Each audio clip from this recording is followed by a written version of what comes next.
All right, welcome to part 2 of the podcast. We had some technical difficulties, but we are back. We were just talking about it before recording, and Gerry hopped on. From the boy Mark, it's more of a addition to our conversation from the My Hero ending, just to talk about it real quick and saying how generally there was a lot of pushback with Horikoshi and most likely the editors and, you know, the magazine itself about the social commentary on Japan as a whole, and it being a problem to say that Japan is the reason why Shiragaki was the main villain. Like, that's why he turned evil or whatever.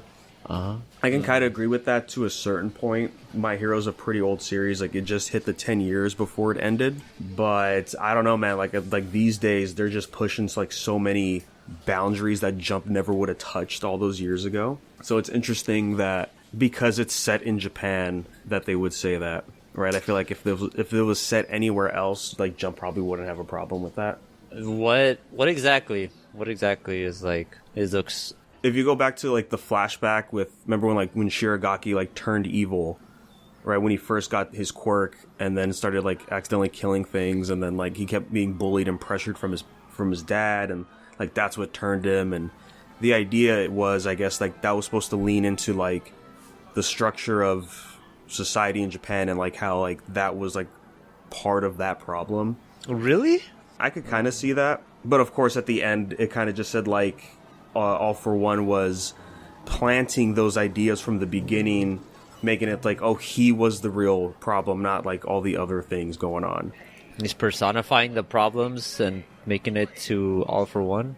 Yeah, like just changing it like that is like what people kind of feel like. With the ending, but I don't know, at the same time, like we had that whole arc, I forget that guy's name, with the tail and like the 4 arms, view on society, hating like people with like the body transformations. Yeah, more than one arm or something.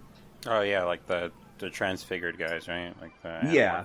I feel like if you could have that in there, then like whatever Horikoshi's original idea would have been fine in there. But I do agree with the idea of like, oh, All for One probably wasn't supposed to come back, but then he comes back in the end anyways. I feel like that could be an editor's choice, you know, just to have like the, I don't know, like I guess the way he died just wasn't enough, and like you have to really bring him back and finish it for good. I mean, I kind of figured that's where it was gonna go, like a splinter of his like personality or like soul or whatever. I guess like however the power works, just like splinters off into him. I think what it is, towards the end, like we see like his splinter has like fully retained like all of his humanity, like basically like all of his persona, you know. Like I feel like even though it was supposed to be a tiny fraction of himself, and then like he just kind of goes off, and I would say it's more of a tangent really, that he just kind of talks about like how it all kind of culminated together because it was a plot that he planned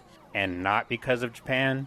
That was the cop-out. I feel like that was the editor's choice, where we're not supposed to say that, you know? I don't know. So he actually admitted that he wrote the story that way at the end? Is this not just speculation? Is this actually what the mangaka was saying? Because if this is speculation, man, like, fans as a whole have speculated so many fucking things, man.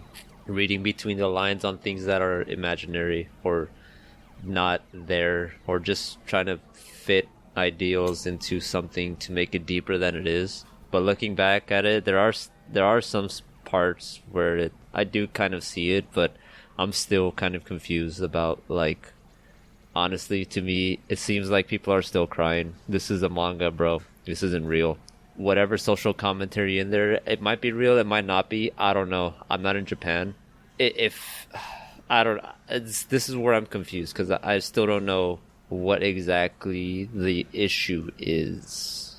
Censorship.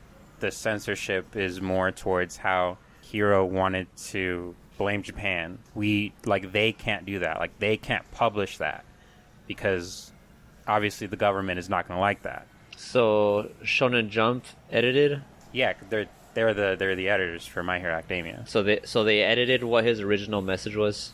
Yeah, like I guess like that was the actual like original vision that he had in the direction he was going to go in, and then they ended up changing all of this to where he's like, hey, Shirageki is originally like a bad guy because, you know, he was kind of left out of Japan. He fell through the cracks. he was that one kid that didn't get any help from anyone. Nobody would help him.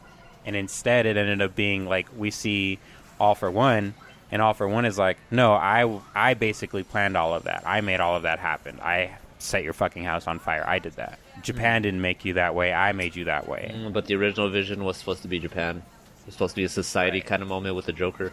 I mean, Shigaraki. Right. But also, I should point out that this is just still speculation. There's really nothing that Horikoshi said yet. So he hasn't said it. Bro. But hear me out. In my mindset, I don't think that he could come out and just say, yeah, couldn't do it this way because Shonen Jump wouldn't let me because the government doesn't want me to. Like, he does. I don't feel like they have freedom of speech that way.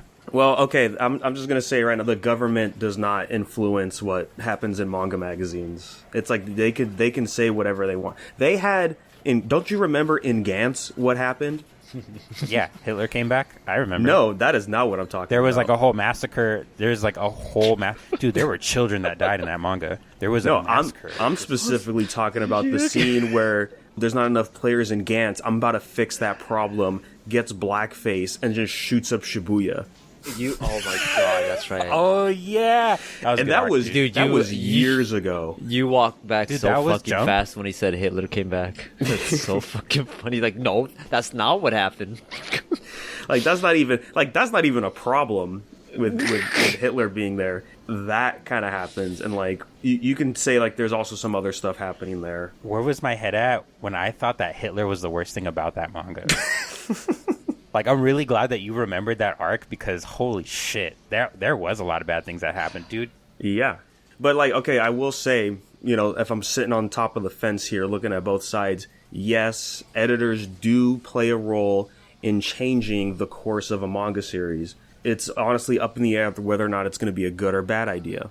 I wanted to bring it up because JJK, it's ending soon, right? As soon as, when you hear this, I think there's only like 2 chapters left. But there was a interview with Gigi, the mangaka, and basically what he said was his original editor that he had when he submitted the one shot and the idea of what JJK is going to be, it was JJK 0. It's not Itadori as the main character. It's what's his name? It's not Yuji. It's Fuji, the other guy with Rika.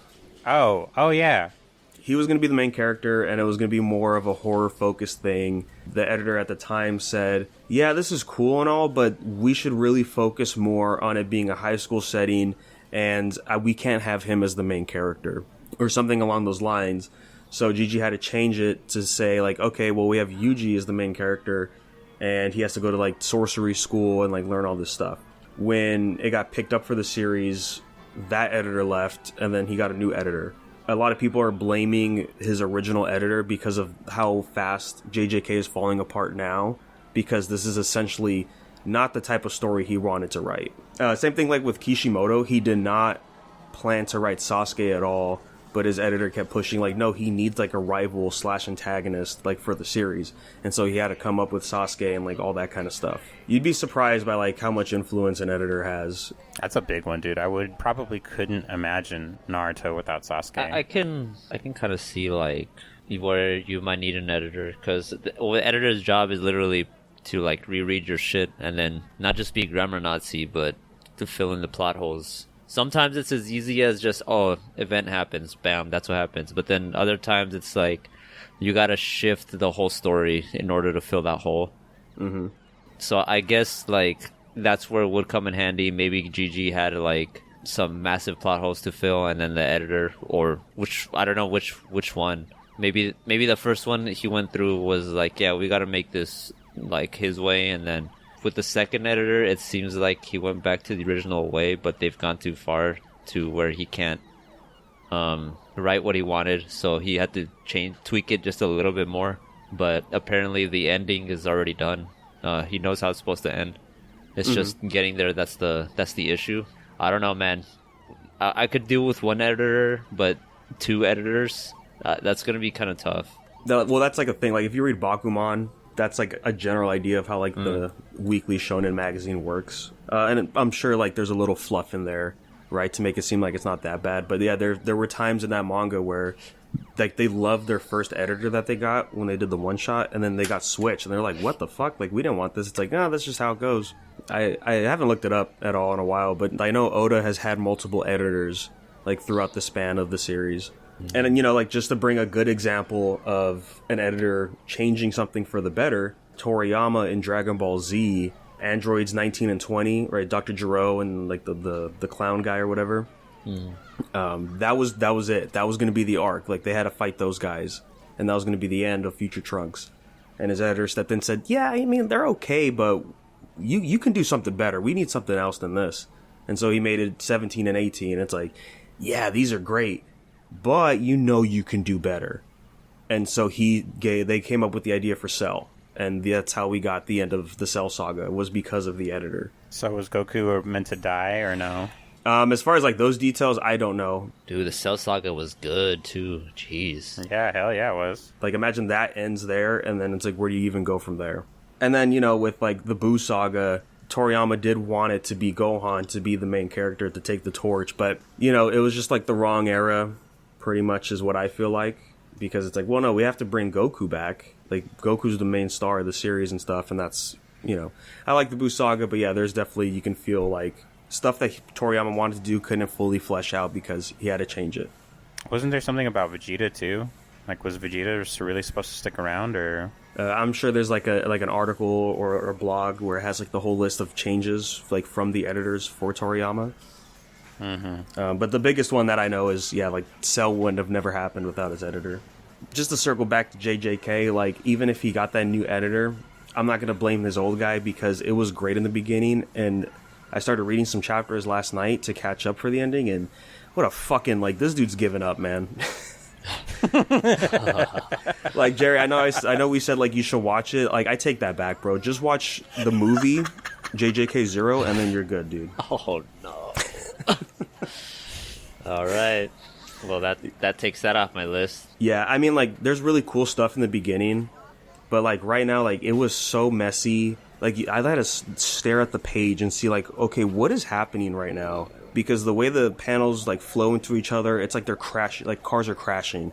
They're probably going to change a lot if they end up. I know that they're going to end up releasing this at some point. They're going to animate this, and when they do, they're going to change all of this. They're going to keep a lot of the fighting, I know, but they're going to change. They have to change this. Oh my god, no one would watch this. I don't remember if I brought it up before, but I have a theory of like current like popular series in Jump and like, sure, like maybe other magazines, but like with JJK specifically, like, oh, we did mention it, like it's gotten uglier, right? It's looking a lot more rough, like more storyboard sketches and all that. And even one of the chapters, like, you could tell it was a storyboard because they did not have time to finish it. But I feel like they're just doing that because they know the anime is very popular right now. That's where most of the money is. So have all the animators do all the big flashy attacks while we keep it simple here, so we can keep on like this rigid weekly schedule. Because, I mean, we did get that example with Kubo. He knew the anime for Bleach was going to stop, so he just stopped caring about the fights looking as best as they can be. And now that the 1,000-year Blood War arc's happening, guess what? He's working on the anime, making sure the fights are the best they can be. Well, I didn't really mind on how the fights looked in the manga, other than the last one. Honestly, the last one is shit.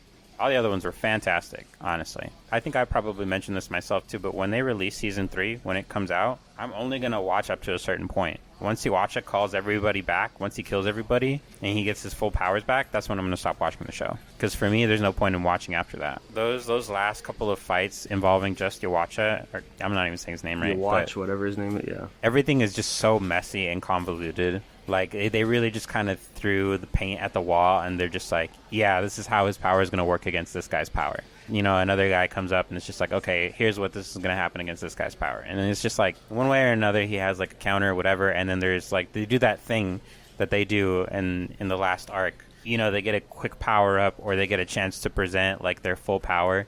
And, like, you would imagine it works in a certain way based off what we see and what we know, and then, like, it just gets dissolved or just diluted or just outright stolen for the most part. But I don't think they're really going to steal most parts anymore. And then there's the whole shit with the zombies. Yeah. We don't have to talk about Bleach now. It's okay. Okay, good. Thank you for stopping me. But yeah, all to say, oh Jesus, scroll on Twitter, just see a trash bag full of JJK mangas. That's Damn. Taking that off the list right now. But I will say though, to end off this Jump manga talk, is it's definitely changed over the years. I mean, hell, Chainsaw Man was a weekly manga. That was pretty crazy to see, like, the stuff happening in there. And like Western Shonen Jump or Weekly Shonen Jump was okay with that. You know, it's just slowly changing. It's just a matter of the course. And as far as like with My Hero and stuff like that, I think just it was a long-standing series, been there before these big changes, and it was one of the standing series out of the magazine. So it makes sense that maybe they have to keep it. I don't want to say safe, you know, but like something like that. I think I understand what you're saying. It's like one of the biggest series that they have as of now, like popularity-wise. Keeping tabs on it to make sure that it stays popular in a way that it doesn't make any waves at anything. I think I would understand in that regard. Doesn't want to like rock the boat too hard to like get anybody thinking too hard about the social construct of society in Japan. Look, sometimes I just want to be fucking stupid enough just to enjoy what I have in front of me and not have to think about what's going on in the rest of the world. Sometimes I just want to play Tekken without thinking about the frames, you know. That just happens as you get older, and that's what I hate. Man, it happens automatically. We can't help it. No, I mean, when I'm having fun in Tekken, I don't really try to think about that stuff. But then when I'm like playing and I'm like, oh, the fucking negative frames, god damn it, that's why he got the contact. Bro, and blah blah blah. It just seeps in, dude. Yeah, you can't escape from crossing fate, man. Fucking hate all my startups are fucking like 60 plus. I hate that shit. Yeah, fucking for some reason all the startups are always like 10 frames behind. Dude, when I'm waiting in the lobby and I see the red number, I was like, god damn it, dude. I'm like, okay, yeah. gotta remember that. All right, enough of this talk, man. Let's get back into this Nintendo Direct. There's a bunch of games on here. Don't care about a lot of them. Classic indie, like farming sims and stuff like that. Galore, or what? Like more than 3? Yeah, at least 3. Yeah. Alright, Switch. Yeah. But top of my list, freaking new Power Wash Simulator update. The Shrek pack. We gotta clean the swamp, dude. Fuck yeah. Oh my god, man. It looks like fucking, I don't even know what fairy tale character, but it looks like all the fairy tale characters like shit and vomit all over the swamp. Yeah, it's like confetti color. I don't know I don't know why they chose wild berry flavored Pop-Tart color. Yeah. Is this DLC only available on the Switch? No, I doubt it. It's just being shown at the Direct. I'm not gonna lie to you, my boy. This looks like hot garbage on the Switch. Yeah. So sorry. Yeah, you're right. Hey, you are definitely welcome to the right. Switch. Oh my god. I was literally. I'm gonna wait. I'm gonna hold off on that until we get to it. It's covered in fairy dust. Like, you think it would be mud? I'm just saying. No, you think if these were, I don't want to give shade on these guys, but if they really wanted to commit, they wouldn't be washing. They would be covering the place in like grime and dirt, Mud and stuff. and oh, perfect. mud, yeah. Yeah, man. That makes so much sense, dude. Yeah. It'd be mud That is- power that is washers. definitely commitment. And then this DLC comes with these random knight armors. Like, okay, sure. What was it? A power washer of Camelot. There you go. Okay, I was turned off by a lot of these games, like I said. The next one is called Peglin. Is this one of them? No. At first I was, and I was like, oh, it's a cute little goblin or whatever. It's a goblin. Come on. It's a fucking goblin. Come on, dude. So that's why I kept watching it. I didn't Right. skip it. But then what caught me was the description. It's a turn-based, pachinko-inspired roguelike.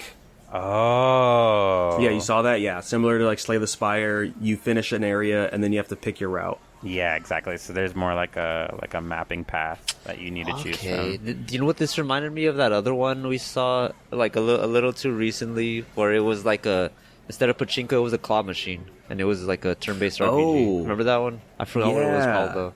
It's kind of like in the same field, except this one seems to be a lot more random. Yeah, and so by pachinko, it means that on the center of the screen is this, like, there's all these balls, and then you launch balls down, and then it'll hit, and then that'll base your damage and like proccing certain abilities and stuff like that. So that's very unique. Like, not only is it random on the levels, but now it's going to be random on your damage output. Like, okay, this could be a fun challenge. It's available now on Switch. It is going to be on Steam, like a lot of these games Yeah. came out on Steam first. and I forget which ones, but some of these that were shown off mentioned that it's going to be a timed console exclusive. Timed? If you think about it, most games are time-based exclusives. Yeah, these days they are. Yeah, like once they hit Steam. I feel like it's really because there are people who are just like still getting these consoles, like either now for the first time or like either one of the three. To my point, like the Switch is dying. If that wasn't already obvious, like I know that they're probably already working on like the next Switch. I know that we've talked about Switch Pro for so long. It's probably coming out like within, the turn of the next year or whatever. Because they like to do a lot of winter releases and a lot of reveals then. So yeah, I figured at that point, if we don't hear about Switch Pro then, we're not going to get it, and they're just going to go on to the next thing. Yeah, it's not going to be a Switch Pro. We did hear about them getting the trademarks and stuff for whatever the next console is. It should be, I want to say next year, because I think we're on year 7 or 8 of the Switch already. Peggable Goblins. That's cool. No, yeah, this game looks cool. I'm going to keep my eye on it. These comments are great. Dude, I know. I would play the shit out of this game. I would really want it to come to PlayStation because I want these trophies so bad. Close enough. Welcome back, Peggle. Nice. Cool. I think the next game for sure was a timed console exclusive. Pizza Tower is coming to console. Hell yeah, dude. Hell yeah. This is a great game too. This is the Wario. This is the new fucking Wario World. You've probably seen it, right, Jerry? Like the Sonic mod for this. Oh yeah, that's fucking cool. Oh no, there was some other ones too that were pretty... Was it Sonic? I think it was Sonic. Okay. The Sonic one was crazy because it was a custom sprite too, and it was doing the same wacky animation. Yeah, but it looked so good when it was Sonic doing it because it looked like natural. I've been seeing speedruns on this game, and they're pretty fucking crazy, dude. Fucking love the MS Paint aesthetic. Oh, come on, dude. Give me Sonic. Yeah, this is just Wario World all over again, man. I need a clown boss. It really is awesome. This game's coming to consoles because, like, talking to Akil every now and then, we always talk about how, like, damn, like, I want to play these games, but they're just on Steam only, and they're never going to come to consoles. And next, they released the trailer for Tetris Forever. This is going to be, it's like the anniversary pack where you get to play all the different versions of Tetris, which is pretty cool. And at the end of the trailer, they showed there's a mode you can play where as you're playing, it's going to transition into one of the different games, and you have to play by those gameplay mechanics. Time Warp. Isn't there an actual documentary? There's a movie that came out. It's on Apple TV, right? Yes. I have Apple TV. I should use it more. Dude, there's a lot of good shows on there. Oh, have you seen... there's one with Adam... I forgot his name. Adam Driver? It's the dude from... No, not Adam Driver. It's the dude from Parks and Recs. Yes, he has a show on there. Dude, it is so good. They're doing a season 2, and I love them so much because I really thought it was not going to happen. I really got to look up the show. I'm sorry, I don't want to talk about it too much, but I'm going to look it up. It's called Severance. Yes, that's the one. Okay. Yeah. Dude, I'm telling you, it is such a good show. You would not get the plot twists. You could not read this show. That's why it's so good. Really fucks with your head too. There's a lot of good sci-fi shows on there too. I don't have Apple TV yet, but yeah, if I ever get it, there's so many shows to watch. All of these streaming platforms recently have just really gone into this whole like every account should have their own IP. Like don't give out your passwords and shit anymore. I'm just kind of like I'm really fed up. I don't know if Apple has done that already, but I kind of hope that they don't. I would like to at least have one streaming service that just thinks like, yeah, like just have as many eyes on as much as possible. Yeah. Even though it's like transition more into like a whole like money thing. Like the subscription for fucking Netflix is already like $20. Dude, Disney Plus has already bumped its price up twice this year. Twice, really? Yeah, twice in just this year. And then last year it went up, I think, once, and the year before it went once. Like it used to be $6.99. Now I think it's $13.99. Damn, that's crazy. That's crazy. Like, but $130 gets you VPNs for a year. That's right. Just something to consider. And now, like, they're also pushing like all those combo packages. And the joke is really there. Like, time really is a flat circle, dude. We're back to cable deals and stuff, man. Like, it's really wild. Because it sounds like a good deal. You get, like, it was Hulu, Disney, and Max all together for $17.99 or something. Yeah, something like that. Sounds like, oh, it's cheaper than any of the ones all together. But it's like, oh no, but look at it. That's just the basic package where you still get the commercials and ads. Dude, they only bundle the basic packages. They don't do. But honestly, in these days, I'm for it. Like at this point, I really could give a fuck if you give me. And I really hate to say that. No, I'm with you there, man. Like, we grew up on commercials. Yeah, exactly. No, we have to think a lot older than us. Our parents' grew up on commercials. You know what I mean? When TiVo came out and they had the ability to fast forward through commercials, that was the game changer. That was like a permanent staple in satellite TV and basic cable and like any cable provider. If you did not have that, no one was going to use you. I guarantee it. And now I really want to say we've come full circle where TV died because no one wants cable subscriptions anymore. Everyone just wants streaming services. And now the streaming services can control the fact that they don't need to have people share it because everyone's just going to use it regardless in one facet or another. So you need to have your own. And if that's not enough, you also need to pay to not see these ads in these commercials, right? Like you have to pay more than double just to not see them. What are we talking about? Tetris? We just got done with Tetris. What's that? Next game I wrote down was Star Overdrive. Hey, man, you want to be on, like, this cool-looking planet, but also have a fucking hoverboard, and that's how you travel and do some of your combat? Sign me the fuck up, dude. Is this dude waveboarding right now? Oh my god. Yeah, this game looks so sick. See, this is the kind of thing that would bring you back into Starfield. Bro, this is Eureka 7, the video game. Yeah, this is video games Shut right up, here, man. dude. Shut up. Dude, that combat looks nutty, too. I like that. Yeah, and you get to boards, customize your though. board, man. Dude. This gets my goat right here, man. Yeah, this is one of those games where I'm glad indie games are a thing. Dude, the ideas that they came up with. Look at that giant sandworm. my Of course there's a giant bro. sandworm. Dropping next year, man. I'm in. I'm so wait. fucking in. I have to wait until this comes out on anything, because if it runs on Steam, Switch, it's not going to run well. So the next thing we got was the Patrick Star game, dropping in Is this based off October. the show? No, it's not. That's funny. I was thinking about that. But it's basically like a goat simulator type game, but you're just Patrick. That's great.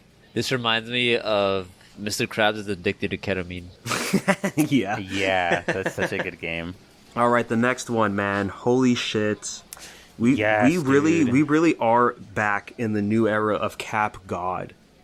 Because the Marvel Collection's not even out yet. The fact that Capcom Fighting Collection 2 is here, and we're getting SNK versus Capcom 1 and 2, freaking Power Stones on there. Well, Project Justice. Holy shit, dude. This is insane. And they're all getting the same treatment the first collection got. Training mode, online mode, there's ranked. Like, it has the works. And I did get a chuckle out of it, but somebody tweeted after this announcement that, damn, ever since Ono left, Capcom's just been winning. Yeah. He's been holding him back, dude. Yeah. So this is dropping out next year. The first collection with Marvel is like the beginning of September. After that, we got a trailer for Dragon Quest 3 2D HD. My god, man. This reminds me of when they remastered the first Final Fantasy game. Or I guess the third. I don't know. It looks like it'd be a fun time to go in, at least for the remasters. I mean, if you like lore, if you're interested in like Dragon Quest lore, this is the last of the Erdrick series. Erdrick? Yeah, but it's Trilogy. the first game in the timeline. Yeah, this is the hero Erdrick. Yeah, this is why they're dropping it first. Yeah. I would really recommend that you check out Dragon Quest 8. Oh, I know this one. Yeah. Yeah, it was ported to... I don't know if it was ported to like Steam or anything like that, but I know it was ported to like 3DS and stuff like that. Yeah, I recognize some of these characters for different reasons. It's next on the list. Castlevania Dominus. Ooh, boy. Ooh, brother. Ooh. Yeah, put this on the list just for you, Oscar, because I know you're hyped. You know it, brother. Let me tell you, man. This game fucks. So what's going on with this collection? I know nothing of Castlevania. So we are getting the DS games added into to the next series. We got the sequel for Aria of Sorrow called Dawn of Sorrow. This is a standalone called Order of Celia, or Eskelia, I guess. This involves like she's not a Belmont, but she's like a witch named Shannon. Portrait of Ruin is such a good game. You play as these two siblings named, I think one of them's Jonathan. I don't remember the other girl's name, but they're fucking awesome.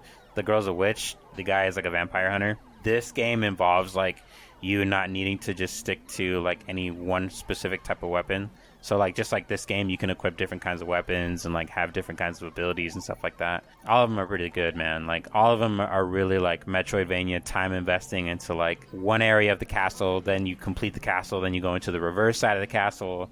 Like all of these games are really worth the time and money, and they're so good, man. I like the graphic updates too. It would be something that you would expect to see. Okay, that's one thing you would figure out, because these are 3DS games. They have to have like inputs for touch controls, so I'm guessing that's going to be the right stick. Yeah, and I'm assuming that the screen on the right side, like that was going to be on the bottom screen. Yeah, that would have been the bottom screen. I think if I remember correctly, most of the time you were on the top screen. And so they also, what they did in the last collection that I'm also seeing in this collection is they have like the save states. So instead of like having to go back and start over from your load, you can just load your save state.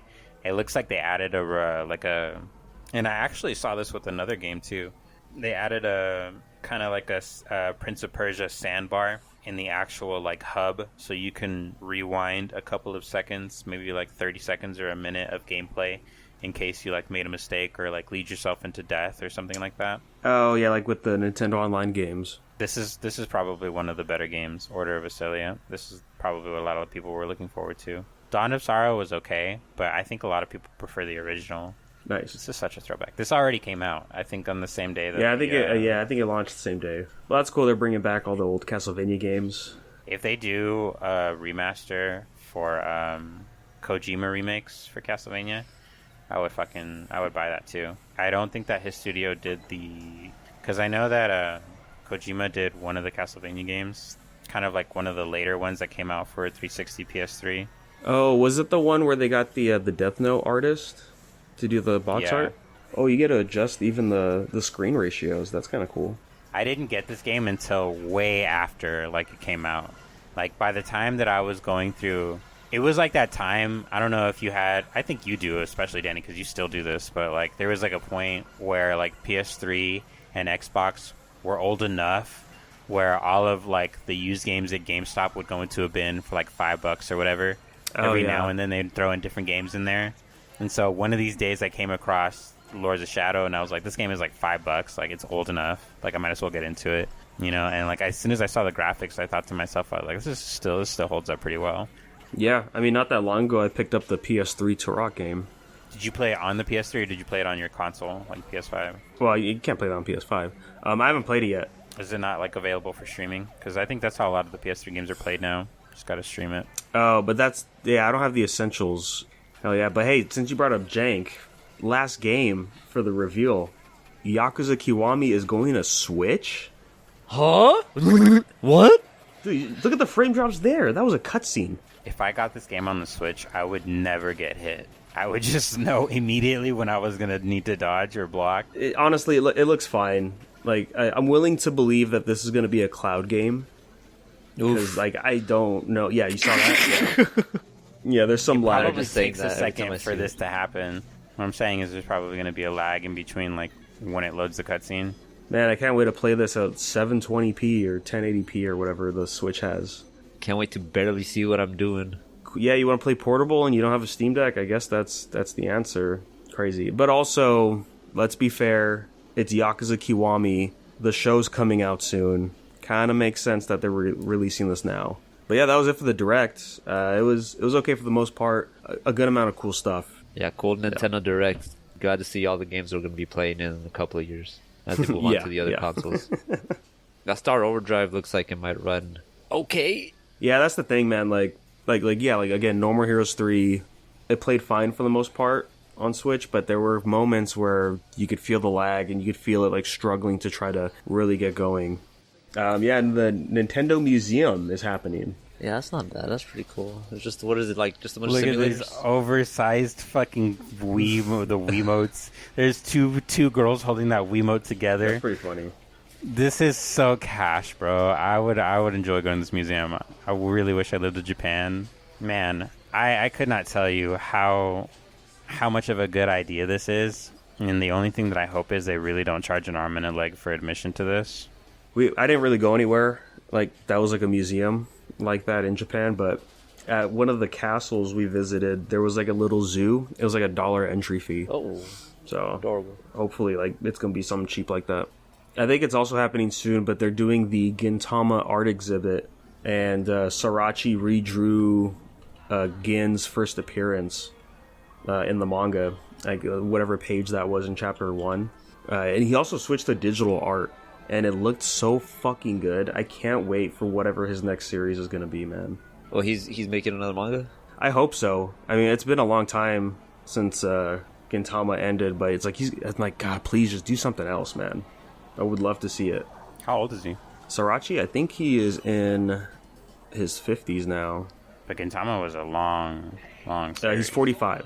I remember so much those episodes where he would drew himself in as a gorilla. Yeah, I love it when the mangakas draw themselves as like a little mascot. Like Oda's the fish. Oh, yeah, I forgot.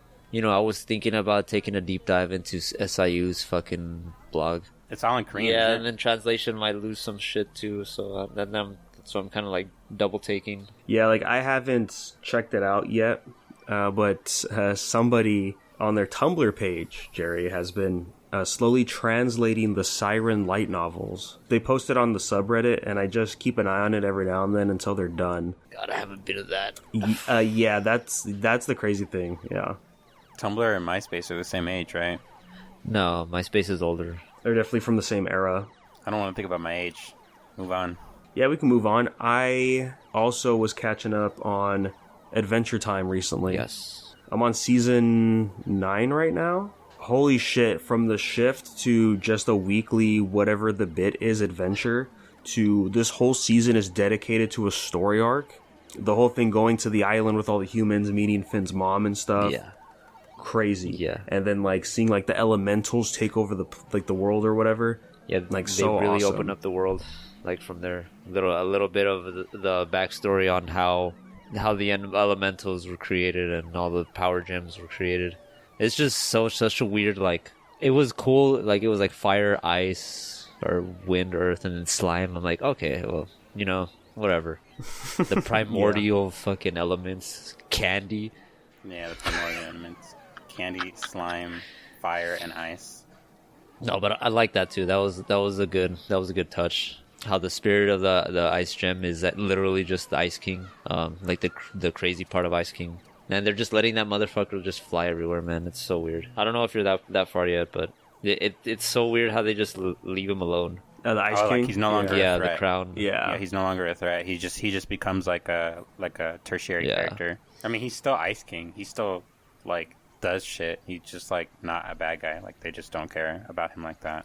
He just kind of fucks off. You know. I mean, they call him Simon. That's all you need to know. I mean, no. There's him. Marceline calls him Simon. Like there's him. There's Simon, and then the spirit of the crown. Like, oh, I you know what I mean? Like, yeah. I don't know if you've like watched anything like further on from where you were, but I don't know if you ever saw snippets of that fucking crown, the crown just flying around laughing. I haven't seen that yet. No. No. Yeah. You don't need to go in that far. He's talking about you. If you've seen the primordials, he's talking about Gunther. No, Gunther's not a primordial. No, that's not what I'm saying. You're talking about the crown. I'm saying that if where I'm assuming that Danny is at, he just saw the primordials, so he saw how the crown came to be. Am I understanding that correctly? Oh, but that's... Is that where you're at? Well, we saw the crown, like... That was like season, 7 or 6. But you saw that, is what I'm saying. Yeah, like, the big surprise for me was when I saw the episode where they went into the crown and Gunther was there. That was That's crazy. the episode that Gerry's talking about, right? That's the spirits thing, that the fact that there are multiple people. No, I think he's in the talking. crown. He's talking about something different. I think there's only one, the one overlording spirit in the crown, and that's the actual ice. I want to say the ice elemental is still in the crown. Gunther's just I don't know, but Gunther's just there because he wore it. Yeah, once. he wore Gunther's it there because he's the first one to wear it. See, I don't even know about that. I don't know if like it keeps the memories of everybody it ever had touched. I think a good example of that is because, during season 1, he calls the penguin Gunther. Oh, okay, yeah. uses- Fucking, you lost me for a second, but I got it. Yeah.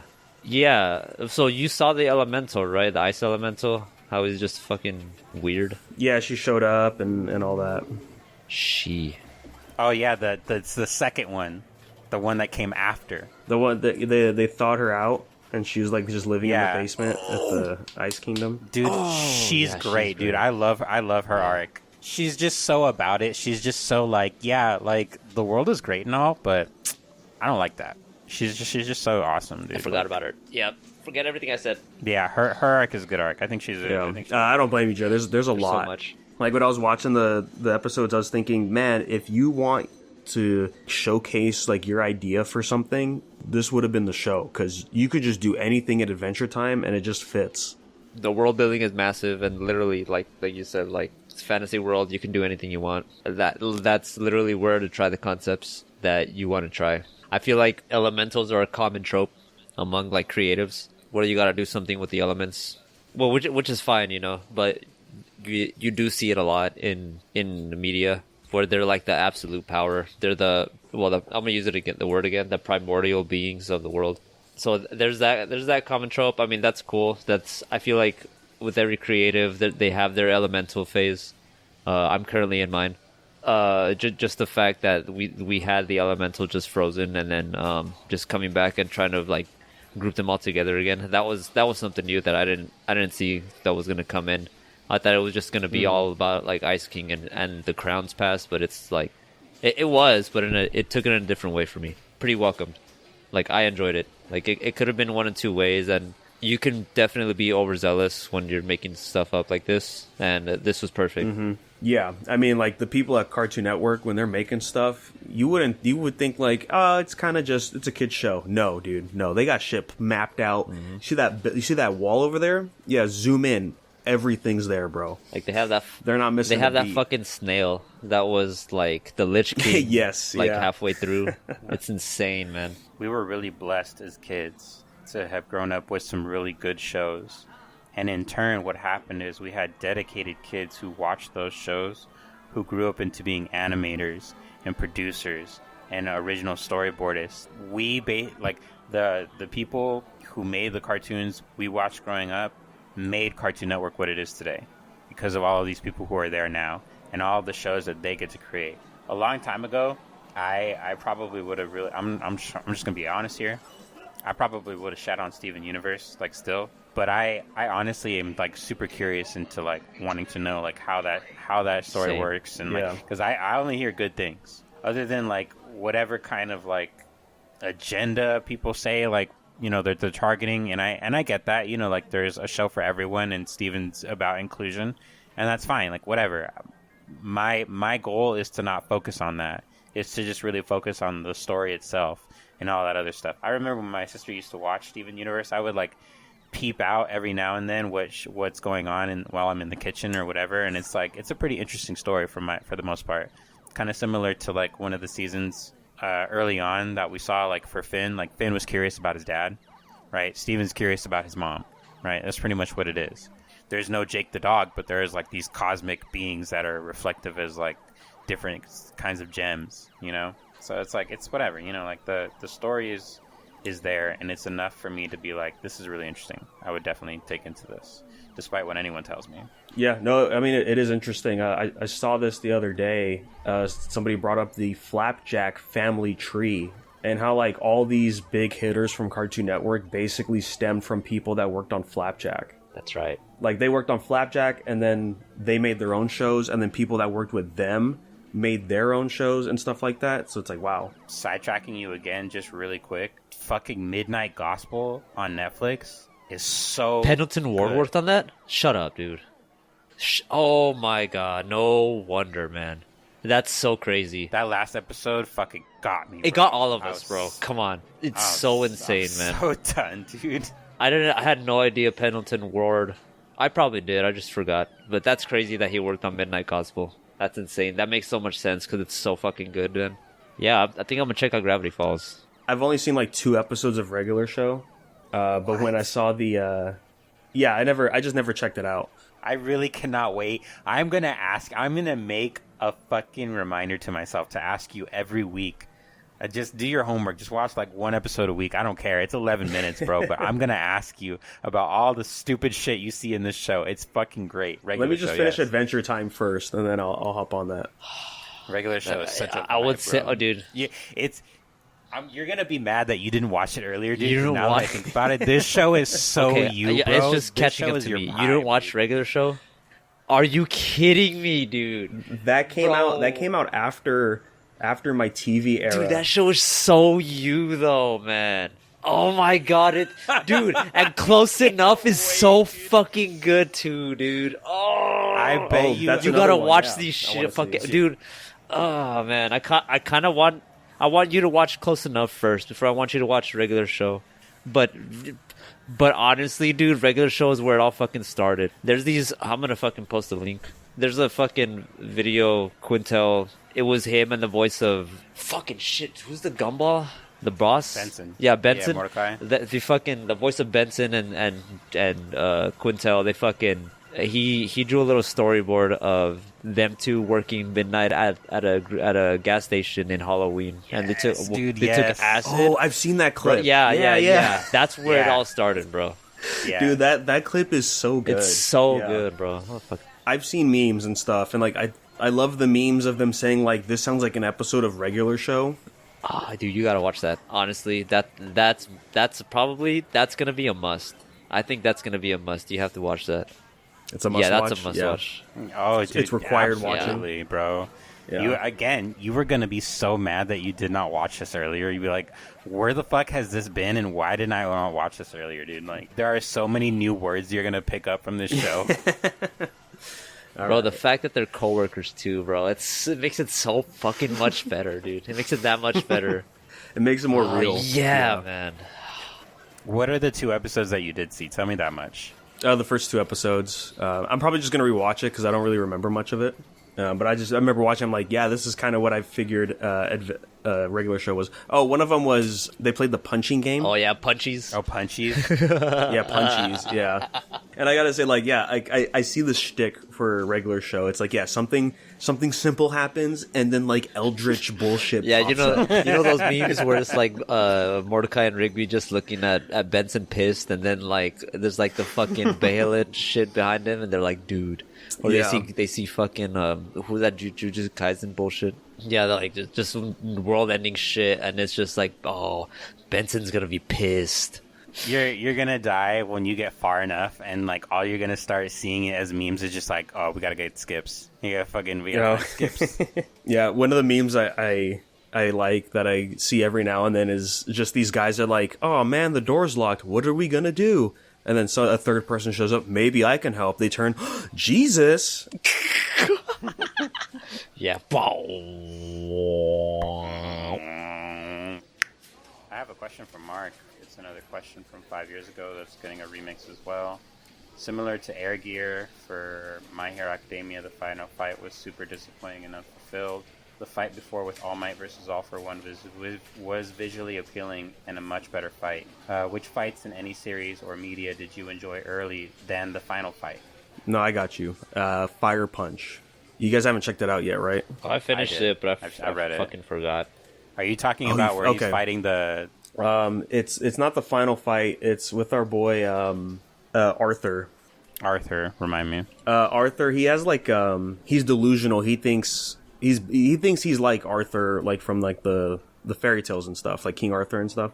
He's basically like the Black Star of Fire Force. You say Fire Punch or Fire Force? Oh, I thought you said yeah. You Fire said Fire Punch. Punch, dude.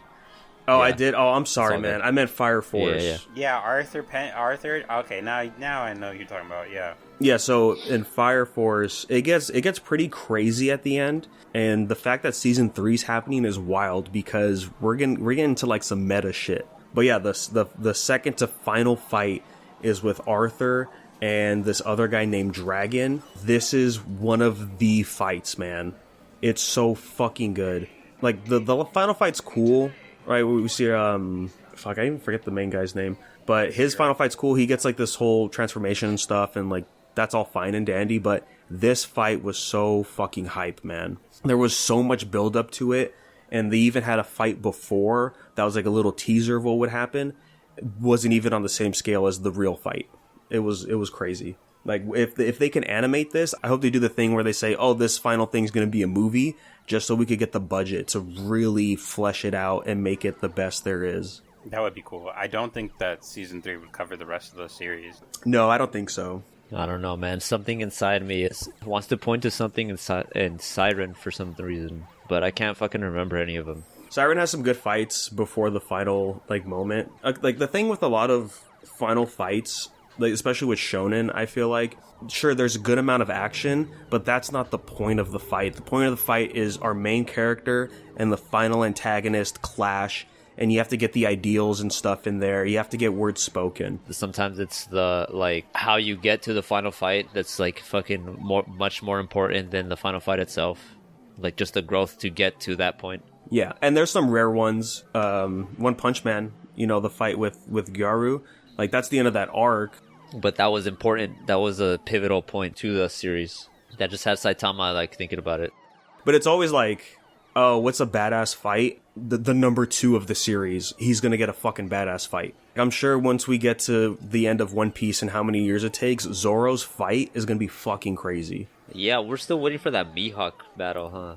Oh, dude. I mean, that too. So sick, dude. Yeah, but that's my pick, like, off the jump. No, man, because, like, for final fights, it would have to mean that the manga's finished or the anime's finished. Man, a lot of the fights that I'm thinking of are from, like, manga that haven't even finished yet. But One Punch Man is a good example because of that Gerry fight was everything and more that Saitama needed just to grow. I'm thinking about a bunch of One Piece fights. The Kuma fight when they were on Thriller Bark was pivotal.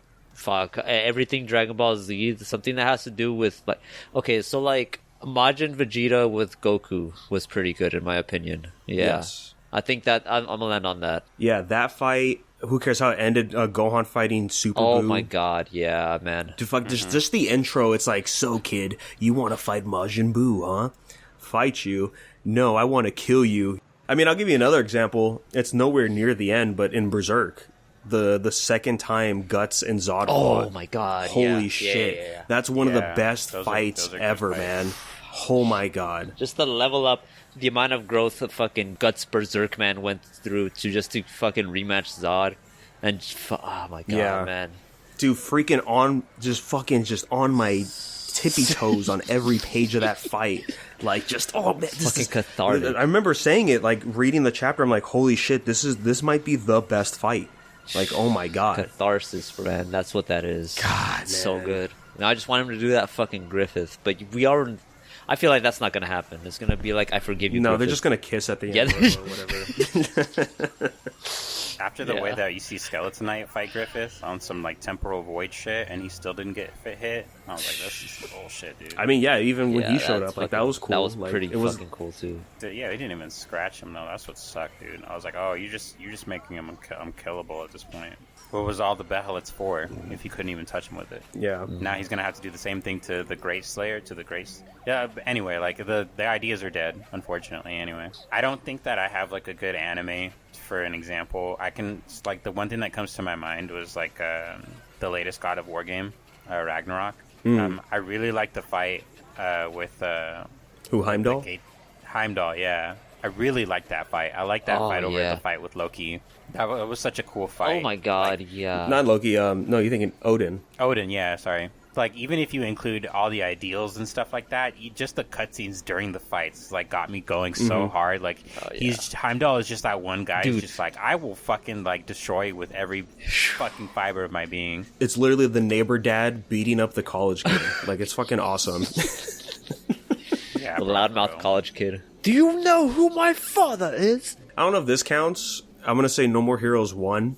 There is the final fight where you do beat the game, but then you can get the bonus fight at the end where you fight Henry Cooldown. Oh, yeah. God damn, dude. When I was doing that fight, I was so hype. It's just these two fucking weebs doing Devil May Cry shit in front of a motel parking lot. Perfect. One of them has to return a porno tape back to the video store. Man. Yeah. Just, No More Heroes is different, man. I love it.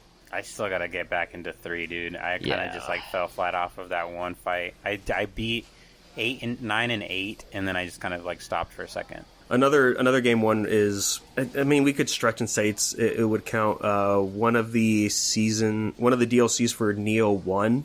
There's a fight where you go against one of the generals in the camp, and I always remember the fight just because it's a human fight, so it's not like an over the top like demon kind of thing. And I just remember, like, we're just going, like, hands for hands, and I'm just having fun the entire time. And I remember, like, he hit me with some special attack, and I got knocked on my back, and I'm like, oh, okay, we're doing this now, huh? All right. Dude, okay, so if we're bringing video games in this, I have to say Lady Maria from Bloodborne. Because it's just the walking up to the throne, like, interacting, and then the music just playing. The music itself is flawless, along with the fight. The build-up to, like, second phase is just fucking perfect, and then the small third phase, the orchestra just sounding like they're dying because Lady Maria is also dying, but it's still so fucking powerful, just like Lady Maria. Honestly, I could probably put Iudex Gundyr from Dark Souls 3 up there too, just because like it's an intro of the first one or the second one. The third one. Oh, the first one. Iudex Gundyr is the first one. Champion Gundyr is the second one. So the first one, it's just like getting in and just like, yeah, this is welcome back to fucking Dark Souls, motherfucker. And the music is great. His second phase is like, you don't know what it's a tease to, I think, what the game is gonna like have. The second phase for Iudex Gundyr is he has like the darkness inside him, and it takes form of a giant rat with like a fucking giant skeletal arm. And you gotta kill that. And that's pretty much what the game is gonna be. Like, the darkness has taken over. This isn't what Dark Souls 1 you thought it was gonna be. It's just a good welcome. It's not a final fight. The final fight is still pretty phenomenal, but compared to the first one, the first fight was just a good introduction on what we're gonna see. Even more, like what Oscar said, the second one, even more when you fight another version of that in the same fucking area that you fought him in the first area. Those two fights together, it's like it's telling a story. It's weaving a fucking web that like you gotta pay attention to. Honestly, the music makes it all. It ties everything together. The clash of cymbals, the horns blaring, it's just I get PTSD when I hear the OST for the Nameless King. You and me both. For Lady Maria, dude, even though I love that shit, whenever I play it, I'm like, fuck this bitch. Dude, her Sister Freed from Dark Souls 3. Oh my god. Yeah. Three phase boss fights are just the worst, bro. They are something else. I'm telling you, I need a boss rush, man. I need to like fight everybody again. I mean, shoot, I'll tell you, Neo has something like that, man. Oh. So I think with that, it's safe to say we could go ahead and wrap up this episode. We can start now. Gerry over here decided we should be doing something at the end of these episodes. Oh, yeah, okay. And I don't know if you remember, Gerry, but this is an idea from episode 1 of this podcast. What? I know, I don't remember when I was there. Yeah, so in the beginning of this podcast, all those years ago, at the end of an episode, one of us would recommend something. I would play a clip at the end of whatever the thing was. But a little different now, right? Instead of just anything random, a specific page that we chose to follow that we would want to highlight. Yeah, Let's start doing that now. Because we're always fucking doom scrolling. We find these gems, and we just thought, like, we just want to share it, like, here, instead of like sharing it to each other, because we know none of us are gonna fucking watch what we share. So like we just bring it up here, we pretend we do. There's so many good pages out there. The one I want to bring up for this week is, his name is Schlonman Hard Photos on Instagram. I'll put the links in the description. But this guy, he's done like YouTube stuff and all that in the past. At the start of his Instagram account on January 4th, he decided, I'm going to try to take a hard photo every day. It popped up on my feed a few times, and there's a few in the beginning where I'm like, oh yeah, this is a cool idea, whatever. But then when I finally went back and like, okay, let's see like what he's been doing the past few weeks, I'm down for this. This guy's great.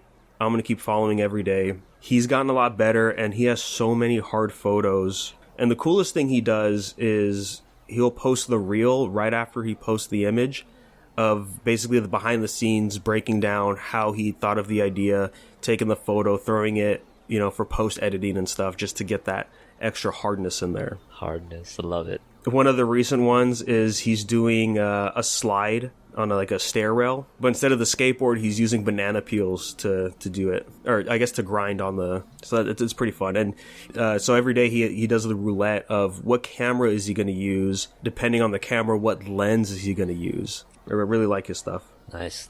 I always love me a hard photo. I always see people say like hard image, and I'm like, I always remember that page that you're talking about right now, because I remember seeing that. You're sharing it sometimes. They are indeed hard. Yeah, like one of them he did back in April. It's like a close up of his hands, and like the cam, like the lighting is right on there, so everything behind his hands is dark, and he's just doing that stupid magic trick where you like take your a piece of your finger off, but it just looks so hard. But yeah, with that, guys, we'll wrap up. Again, thank you for listening as always. unversedpodcast@gmail.com. Any questions or comments, we'll bring them up on future episodes. And until then, we'll catch you later.